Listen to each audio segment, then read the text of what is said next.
একটা জিনিস জানান দিতে চাই, বহু ত্যাগ বহু তিতিক্ষার পর ত্রিপুরা রাজ্যে 25 বছরের বামেদের অপশাসনের পর এই রাজ্যে 2018 সালে মোদীজির নেতৃত্বে এই রাজ্যের সরকার গঠিত হয়েছে ভারতীয় জনতা পার্টির নেতৃত্বে।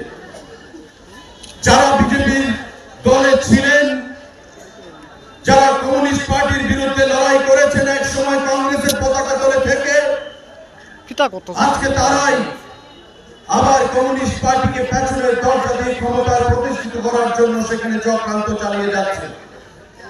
আমি রাজ্যের জনগণ, সাধারণ জনগণ, প্রতিটা অংশের মানুষের কাছে আমরা আহ্বান জানাচ্ছি যে দিল্লিতে নরেন্দ্র মোদীজির নেতৃত্বে সরকার চলছে। এই রাজ্য বিজেপির নেতৃত্বে 18 সালে অনেক ত্যাগ তিতিক্ষা সংগ্রাম, অনেক খুন রক্তের উপর দাঁড়িয়ে এই রাজ্যের সরকার পরিবর্তন হয়েছে।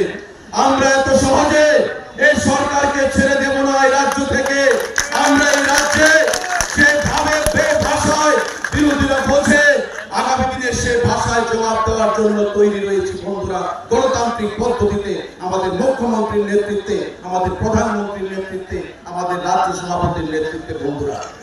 আজকে সামনে দুর্গা উৎসব, আগরতলা শহরে কেনাকাটার জন্য মানুষের ভিড়, তারপরও আমরা বাধ্য হয়েছি এই কমিউনিস্ট এবং কংগ্রেসের যে ন্যাক্কারজনক রাজনীতি তার বিরুদ্ধে রাজপথে নামার জন্য সদর জেলা বিজেপিকে। তাই আমি ধন্যবাদ জানাচ্ছি আমাদের হৃদয়ের অন্তঃস্থল থেকে আজকের এই বিক্ষোভে চলে অংশগ্রহণ করার জন্য, স্বতঃস্ফূর্ততার সঙ্গে তাকে সাফল্য করার জন্য।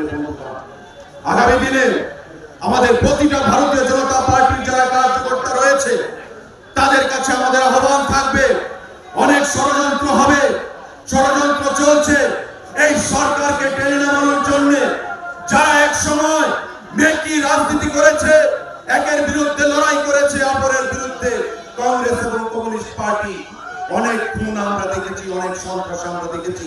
এই রাজ্যে কমিউনিস্ট পার্টিকে আর সরকারে আমরা চাই না। মানুষ কমিউনিস্ট পার্টিকে বাঁকা পথে সরকারে প্রতিষ্ঠিত করতে চায় না।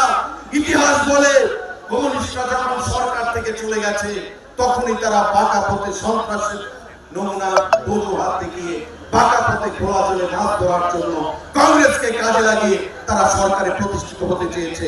পশ্চিমবঙ্গ তার প্রমাণ। ত্রিপুরা রাজ্য বিগত নির্বাচনে নির্লজ্জের মতো কংগ্রেস এবং কমিউনিস্ট আঘাত সংগঠিত করে সেখানে ভারতীয় জনতা পার্টির সরকারকে টেনে নামাতে সচেষ্ট হয়েছিল। মানুষ জবাব দিয়েছে। দ্বিতীয়বার ভারতীয় জনতা পার্টির নেতৃত্বে সরকার করতে হয়েছে। তীব্রমতা আমাদের বিরুদ্ধে ছিল।